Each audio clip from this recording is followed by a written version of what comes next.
Hello everyone, स्वागत है आप सभी का हमारे एक और नई वीडियो में। और आज के इस वीडियो में हम लोग आपके लिए फिर से जीके जीएस के बहुत सारे इंपॉर्टेंट क्वेश्चंस को लेके आ गए हैं। और अगर आप लोग कंपटीशन एग्जाम की तैयारी बहुत अच्छे से कर रहे हैं तो ये सारे के सारे क्वेश्चंस आपके लिए बहुत ज़्यादा हेल्पफुल हो सकते हैं और इनमें से बहुत सारे क्वेश्चंस आपके एग्जाम में भी आ सकते हैं। और यहाँ पर वीडियो शुरू करने से पहले मैं आप लोगों से एक छोटा सा रिक्वेस्ट करना चाहूँगा।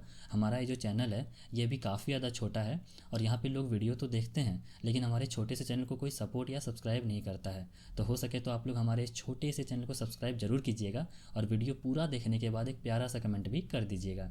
तो यहाँ पे आपका सबसे पहला क्वेश्चन है, भारत का प्रथम संविधान किसने तैयार किया था? तो किसने तैयार किया था? यहाँ पे इसका सही आंसर होगा option number B, doctor B R Ambedkar ji ने। उसके बाद यहाँ पे हमारा अगला क्वेश्चन है, वन राज्य कहलाने वाला राज्य कौन सा है? तो यहाँ पे कौन सा राज्य है जो वन राज्य कहलाता है? तो यहाँ पे इसका सही आंसर होगा ऑप्शन नंबर ए, छत्तीसगढ़। उसके बाद यहाँ पे हमारा अगला क्वेश्चन है, भारत में किस नदी को सदाचार की नदी कहा जाता है? तो भारत में किस नदी को सदाचार की नदी कहा जाता है? तो यहाँ पे इसका सही आंसर होगा ऑप्शन नंबर सी, सरस्वती नदी को।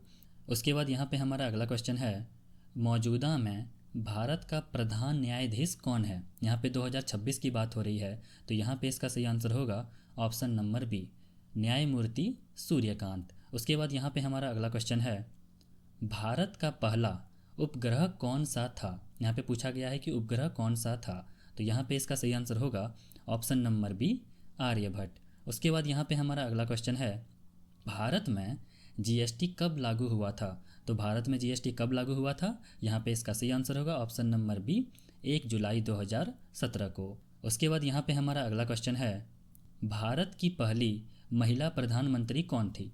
तो ये काफ़ी ज़्यादा इजी क्वेश्चन है और अगर आप लोग अच्छे से अपने एग्ज़ाम्स की तैयारी कर रहे हैं तो आप लोगों को इसका आंसर ज़रूर पता होगा। और मैं चाहता हूँ कि आप लोग इस क्वेश्चन का आंसर मुझे कमेंट करके ज़रूर बताएं। उसके बाद यहाँ पे हमारा अगला क्वेश्चन है, आर्थिक सर्वेक्षण का प्रकाशन किस संस्था द्वारा किया जाता है? तो किस संस्था के द्वारा किया जाता है? तो यहाँ पे इसका सही आंसर होगा ऑप्शन नंबर बी, वित्त मंत्रालय। उसके बाद यहाँ पे हमारा अगला क्वेश्चन है, भारत में संविधान के अधिनायकत्व, एक बार फिर से सुनिएगा, भारत में संविधान के अधिनायकत्व विरोधी प्रावधान किस अनुच्छेद में है? तो किस अनुच्छेद में है? तो यहाँ पे इसका सही आंसर होगा ऑप्शन नंबर ए, अनुच्छेद 352 में।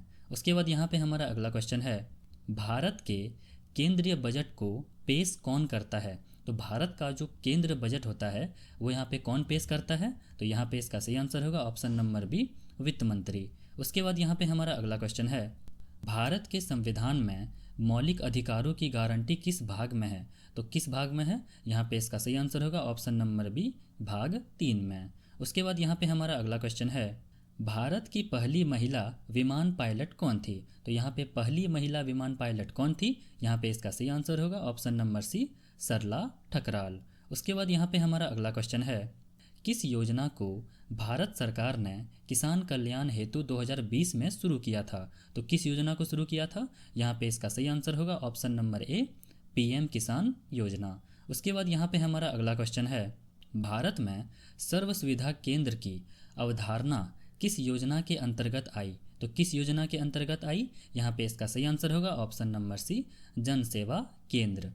उसके बाद यहाँ पे हमारा अगला क्वेश्चन है, किस प्रतिष्ठित पुरस्कार को भारत सरकार ने साहित्य में सबसे उच्च सम्मान के रूप में स्थापित किया है? तो किस पुरस्कार को किया है? तो यहाँ पे इसका सही आंसर होगा ऑप्शन नंबर सी, ज्ञानपीठ पुरस्कार को। उसके बाद यहाँ पे हमारा अगला क्वेश्चन है, भारत का राष्ट्रीय पशु बाघ है, ये तो सबको पता है, लेकिन इसका वैज्ञानिक नाम क्या है? तो बाघ का वैज्ञानिक नाम क्या है? तो यहाँ पे इसका सही आंसर होगा option number B, Panthera tigris. उसके बाद यहाँ पे हमारा अगला क्वेश्चन है, भारत का सबसे बड़ा पठार कौन सा है? तो भारत का सबसे बड़ा पठार कौन सा है? तो यहाँ पे इसका सही आंसर होगा ऑप्शन नंबर ए, डेक्कन पठार। उसके बाद यहाँ पे हमारा अगला क्वेश्चन है, भारत का कौन सा राज्य सूर्य की डोरनी कहलाता है? तो कौन सा राज्य कहलाता है? यहाँ पे इसका सही आंसर होगा ऑप्शन नंबर डी, उत्तराखंड। उसके बाद यहाँ पे हमारा अगला क्वेश्चन है, भारतीय रेलवे का इतिहास कब शुरू हुआ था? तो भारतीय रेलवे का इतिहास कब शुरू हुआ था? यहाँ पे इसका सही आंसर होगा ऑप्शन नंबर बी, 1853 में। उसके बाद यहाँ पे हमारा अगला क्वेश्चन है, संयुक्त राष्ट्र संघ की स्थापना किस वर्ष हुई? तो किस वर्ष हुई? यहाँ पे इसका सही आंसर होगा ऑप्शन नंबर बी, 1945 में। उसके बाद यहाँ पे हमारा अगला क्वेश्चन है, भारत की वर्तमान संसद का अधिवेशन किसे कहा जाता है? तो किसे कहा जाता है? यहाँ पे इसका सही आंसर होगा ऑप्शन नंबर ए, सत्र को। उसके बाद यहाँ पे हमारा अगला क्वेश्चन है, भारत की सबसे पुरानी तिलिस्मी जल विद्युत परियोजना कौन सी है? तो सबसे पुरानी तिलिस्मी जल विद्युत परियोजना कौन सी है? तो यहाँ पे इसका सही आंसर होगा ऑप्शन नंबर सी, सिलांग जल विद्युत परियोजना। उसके बाद यहाँ पे हमारा अगला क्वेश्चन है, गंगा नदी का उद्गम स्थल कहाँ है? मतलब गंगा नदी कहाँ से शुरू होती है? तो यहाँ पे इसका सही आंसर होगा option number A, Gangotri glacier. उसके बाद यहाँ पे हमारा अगला क्वेश्चन है, भारत का पहला एडिटिव डीएनए टेस्ट कब किया गया था? तो कब किया गया था? यहाँ पे इसका सही आंसर होगा ऑप्शन नंबर बी, 1990 में। उसके बाद यहाँ पे हमारा अगला क्वेश्चन है, भारत के संविधान में प्रदेशों के पुनर्गठन का अधिकार किसको प्राप्त है? तो किसको प्राप्त है? यहाँ पे इसका सही आंसर है ऑप्शन नंबर बी, राष्ट्रपति को। उसके बाद यहाँ पे हमारा अगला क्वेश्चन है, पंचायती राज व्यवस्था भारत में किस वर्ष संविधान में सम्मिलित हुआ? एक बार फिर से सुनिएगा, पंचायती राज व्यवस्था भारत में किस वर्ष संविधान में सम्मिलित हुआ? तो यहाँ पे इसका सही आंसर होगा ऑप्शन नंबर बी, 1992 में। उसके बाद यहाँ पे हमारा अगला क्वेश्चन है, भारत में पहला लोकसभा चुनाव कब हुआ था? तो भारत में सबसे पहला लोकसभा चुनाव कब हुआ था? यहाँ पे इसका सही आंसर होगा ऑप्शन नंबर बी, 1991 से 1952 के बीच में। उसके बाद यहाँ पे हमारा अगला क्वेश्चन है, भारत का किस क्षेत्र को सिलिकॉन वैली ऑफ इंडिया कहा जाता है? तो किस क्षेत्र को सिलिकॉन वैली ऑफ इंडिया कहा जाता है? तो यहाँ पे इसका सही आंसर होगा ऑप्शन नंबर बी, बेंगलुरु को। उसके बाद यहाँ पे हमारा अगला क्वेश्चन है, भारत के संविधान में न्यायपालिका की स्वतंत्रता का प्रावधान किस अनुच्छेद में है? तो किस अनुच्छेद में है? यहाँ पे इसका सही आंसर होगा ऑप्शन नंबर ए, अनुच्छेद 50 में।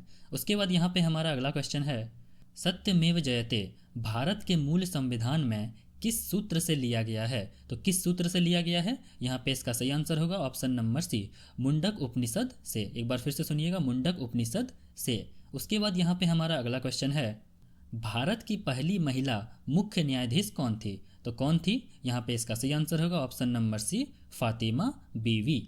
उसके बाद यहाँ पे हमारा अगला क्वेश्चन है, भारत में वन्य जीव संरक्षण अधिनियम किस वर्ष लागू हुआ था? तो किस वर्ष लागू हुआ था? यहाँ पे इसका सही आंसर होगा ऑप्शन नंबर बी, 1972 में। उसके बाद यहाँ पे हमारा अगला क्वेश्चन है, भारत की प्रथम महिला विदेश मंत्री कौन थी? तो कौन थी? यहाँ पे इसका सही आंसर होगा option number A, Indira Gandhi. उसके बाद यहाँ पे हमारा अगला क्वेश्चन है, भारत का सबसे पुराना विश्वविद्यालय कौन सा है? तो ये भी काफ़ी ज़्यादा इजी क्वेश्चन है और ये क्वेश्चन एग्जाम्स में बहुत बार पूछा गया है। तो मैं चाहता हूँ कि आप लोग इस क्वेश्चन का आंसर भी मुझे कमेंट करके ज़रूर बताएं। उसके बाद यहाँ पे हमारा अगला क्वेश्चन है, भारत का मुख्य आर्थिक सलाहकार कौन नियुक्त करता है? तो कौन नियुक्त करता है? यहाँ पे इसका सही आंसर होगा ऑप्शन नंबर बी, प्रधानमंत्री जी। उसके बाद यहाँ पे हमारा अगला क्वेश्चन है, भारत में लक्षद्वीप किस समुद्र में स्थित है? तो किस समुद्र में स्थित है? यहाँ पे इसका सही आंसर होगा ऑप्शन नंबर ए, अरब सागर में। उसके बाद यहाँ पे हमारा अगला क्वेश्चन है, भारत का सबसे बड़ा स्टील प्लांट कहाँ स्थित है? तो कहाँ पे स्थित है? यहाँ पे इसका सही आंसर होगा ऑप्शन नंबर ए, झारखंड के जमशेदपुर में। उसके बाद यहाँ पे हमारा अगला क्वेश्चन है, भारतीय संविधान का सबसे लंबा अनुच्छेद कौन सा है? तो कौन सा है? यहाँ पे इसका सही आंसर होगा ऑप्शन नंबर सी, अनुच्छेद 356। उसके बाद यहाँ पे हमारा अगला क्वेश्चन है, भारत में सबसे बड़ा नमक उत्पादन क्षेत्र कौन सा है? तो कौन सा है? यहाँ पे इसका सही आंसर होगा ऑप्शन नंबर बी, गुजरात। उसके बाद यहाँ पे हमारा अगला क्वेश्चन है, सर्वोच्च न्यायालय का मुख्यालय कहाँ स्थित है? तो कहाँ पे स्थित है? यहाँ पे इसका सही आंसर होगा ऑप्शन नंबर सी, नई दिल्ली। उसके बाद यहाँ पे हमारा अगला क्वेश्चन है, भारत का सबसे बड़ा जलाशय कौन सा है? तो भारत का सबसे बड़ा जलाशय कौन सा है? तो यहाँ पे इसका सही आंसर होगा option number D, Rana Pratap Sagar. उसके बाद यहाँ पे हमारा अगला क्वेश्चन है, राष्ट्रीय शिक्षा नीति 2020 की सिफारिशों में से एक क्या है? तो यहाँ पे हमारे पास 4 ऑप्शन हैं और इन चारों में से ऑप्शन नंबर सी यहाँ पे सही होगा, जो कि है बहुभाषीय शिक्षा का समर्थन। उसके बाद यहाँ पे हमारा अगला क्वेश्चन है, भारत के संविधान के अनुसार संघ और राज्य के बीच संबंध किस भाग में वर्णित है? तो किस भाग में वर्णित है? यहाँ पे इसका सही आंसर होगा ऑप्शन नंबर सी, भाग 11 में। उसके बाद यहाँ पे हमारा अगला क्वेश्चन है, भारत में राष्ट्रीय अनाज दिवस कब मनाया जाता है? तो कब मनाया जाता है? यहाँ पे इसका सही आंसर होगा ऑप्शन नंबर बी, 22 नवंबर को। उसके बाद यहाँ पे हमारा अगला क्वेश्चन है, भारत का सबसे बड़ा राष्ट्रीय उद्यान कौन सा है? तो भारत का सबसे बड़ा राष्ट्रीय उद्यान कौन सा है? तो यहाँ पे इसका सही आंसर होगा ऑप्शन नंबर सी, सतपुड़ा। उसके बाद यहाँ पे हमारा अगला क्वेश्चन है, भारत का प्रथम उपग्रह किस वर्ष लॉन्च हुआ था? तो किस वर्ष लॉन्च हुआ था? यहाँ पे इसका सही आंसर होगा ऑप्शन नंबर बी 1975 में। उसके बाद यहाँ पे हमारा अगला क्वेश्चन है, भारत की सबसे लंबी नदी कौन सी है? तो कौन सी है? यहाँ पे इसका सही आंसर होगा ऑप्शन नंबर ए गंगा नदी। उसके बाद यहाँ पे हमारा अगला क्वेश्चन है, भारत का पहला अंतरिक्ष उपग्रह आर्यभट्ट किस देश की मदद से बनाया गया था? तो किस देश की मदद से बनाया गया था? तो यहाँ पे इसका सही आंसर होगा ऑप्शन नंबर ए रूस की मदद से। उसके बाद यहाँ पे हमारा अगला क्वेश्चन है, भारत का राष्ट्रीय खेल कब हॉकी घोषित हुआ? तो कब हॉकी घोषित हुआ? तो यहाँ पे इसका सही आंसर होगा ऑप्शन नंबर बी 1951 में। उसके बाद यहाँ पे हमारा आखिरी क्वेश्चन है, भारतीय मुद्रा रुपया की स्थापना किसने की थी? तो किसने की थी? तो यहाँ पे इसका सही आंसर होगा ऑप्शन नंबर ए मुगल साम्राज्य ने। तो दोस्तों, आपको हमारी ये वीडियो कैसी लगी आप लोग हमें कमेंट में बताइएगा, और जैसा कि मैंने आप लोगों को शुरू में बोला, हमारे इस छोटे से चैनल को आप लोग सब्सक्राइब जरूर कीजिएगा। यहाँ तक वीडियो देखने के लिए आप लोग का तहे दिल से धन्यवाद।